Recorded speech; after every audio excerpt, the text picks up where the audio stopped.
So, whether you have sat down and done all of your meditative drawing as one session as soon as your work is dried, or whether you've come back and sat down and maybe done some of your meditative drawing in front of the TV 5 minutes at a time when you get a minute to do it, both of those approaches are fine and good. And I really like the way that this connective drawing shows off these beautiful, colorful little splashes. I really, really think that they benefit from the continuity and the unity that those lines and those marks start to describe. And because of this, I think that when I look at this as a whole, when I just sort of take this in as though someone else had made it, I start to think about this idea of the disparate and the unique being pulled together in some sort of commonly held ground. And the upshot is that I start to think that this piece represents something about our interconnectedness, our interdependence, our shared destinies as individual entities. I think that, this is a very abstract depiction of this, but I think that because it is very reductive, very simple in many ways, I think that this comes through somewhat clearly. This blank space down here is nice, and to me, it's kind of just begging for a little bit of journaling, a little bit of writing. So what I like to do is pencil in sometimes my text because I'm not as confident about making text as I am about making visual images a lot of the time. So I am going to use a pencil and keep an eraser on hand. If I may not have mentioned those materials at the beginning, and things like that will happen. You'll set out a bunch of materials and say, these are my ingredients, and then realize, oh, I need a pencil on top of that. But it can be any pencil, just desk drawer number 2, you are set. So when I sketch text, which again is one of those areas where I don't feel my most confident, I like to use as light an amount of pressure as possible, and I like to have a little bit of eraser so that I can actually use the eraser to pull up even more of that graphite, so that what happens is I wind up with a sketch where truly only I know that it's there. It may be very hard for you to see in video, but the lines are there as guidelines for me, so I can use colored pencil over them and have some colorful writing. And I don't know, I just kind of look for a phrase or an idea that is a summation of the things I talked about, our interconnectedness, our shared kind of, our shared lot. And the phrase everything is everything kind of seems to sum that up for me. And just, I think that's what I'm going to use. I like to use really simple text when I have a dedicated place for it because it's more likely to fit within my margins. So another thing about text that helps a lot if you are like me and you have a lot of anxiety around your handwriting, think of text as just another thing you have to draw. Try to unplug from the letters as letters and try to encounter them as visual elements as though you did not even read a Roman alphabet. So you have these sort of visual chunks that you have to plug into spaces in differing order. What this does is it lets me draw things out of order, backwards, upside down, however I need to draw them in order to get the job done. So in this case, everything is everything.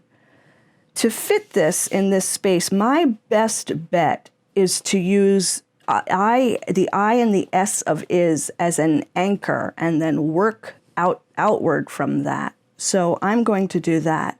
And I'm going to use just a very simple all caps kind of approach to this. So I'm just very lightly, scarcely any pressure at all, sketching in my is, my I and my S of is. And now all I have to do is write everything and write everything. And this allows me to focus on trying to match what I do in each space, or I could write them in radically different ways. Either of those is fine. I think I'm going to aim for a consistency across the whole space. So again, just block letter. And I'm focused on consistency within my letter forms, so I'm not doing anything deliberately quirky. I'm trying to keep all of these extensions of the E kind of lined up with each other. I'm trying to make this middle extension happen in the middle of the three of these. So, just different ways to handle that, and that is how I'm choosing to do it in this case. You may have your idea of how you want to write things planned out differently, and that's fine. There's a good chance that I may be working too large, and I might have to erase this and start over. So I'm doing this as lightly as possible. The less graphite I have to lift up, the less evidence there's going to be that I sketched things in beforehand.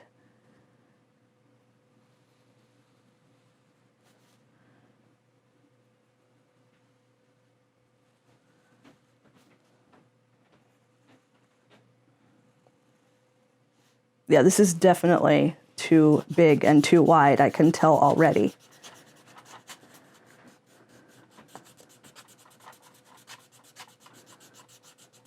So I'm just going to pull this out completely and start over. Keep things more compressed.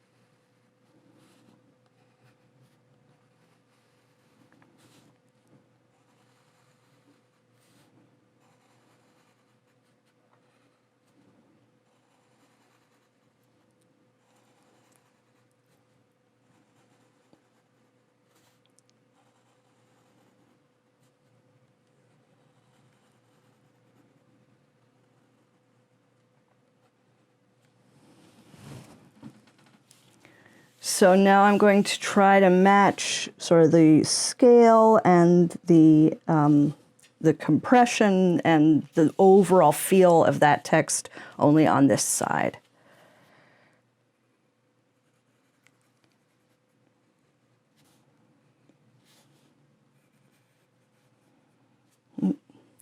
See, this is already feeling a lot wider than this, so I'm going to change that.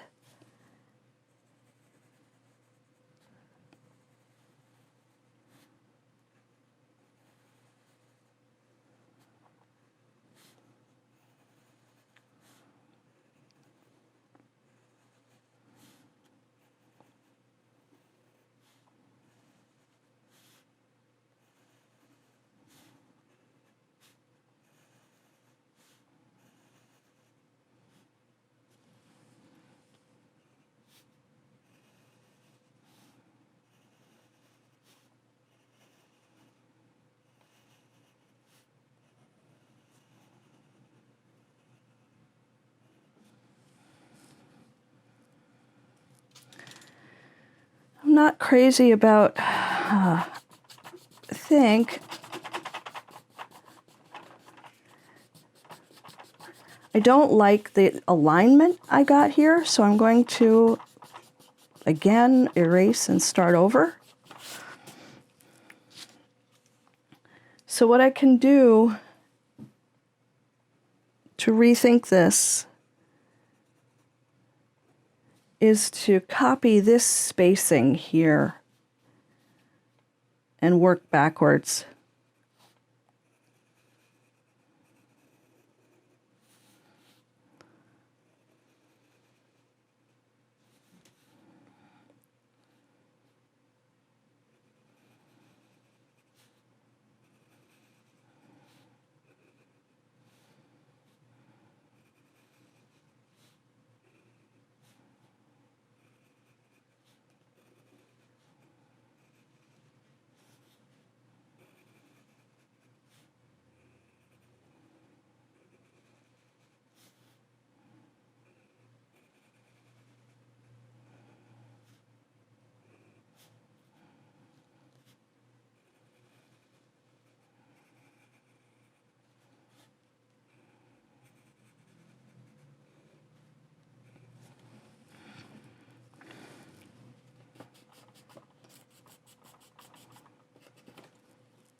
Can do something different with the character of this word because it's different from these.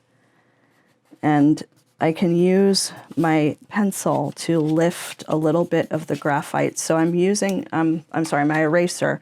So I'm using my eraser to take out some of the graphite and really just leaving this ghost. So my ghost guidelines, very, very light, hardly there.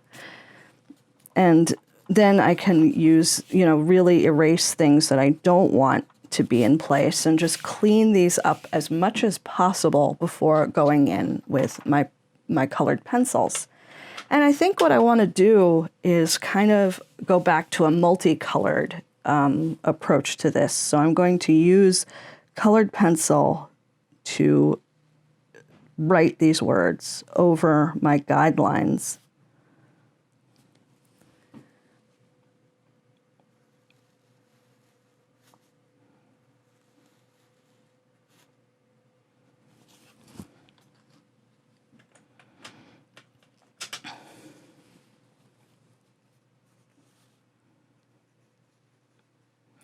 And it's because my graphite is so light that I'm able to really just get the color to be visible without the graphite poking through too much. You'll see how I'm working out of order, and it allows me to do that. The fact that I'm treating these different letter forms as just another thing to draw helps me successfully lay these out in a way where if I'm really focused on saying the words and thinking of the words as words, it gives me less flexibility in how I draw them.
So I can really put some attention into kind of solving this the way I want it to be, right? I don't have to commit to that if I'm not crazy about it.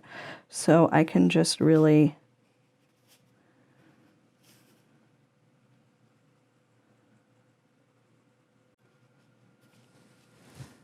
I think that's good enough. And I think that this should be the same color. This should be, just choose a color and go with it.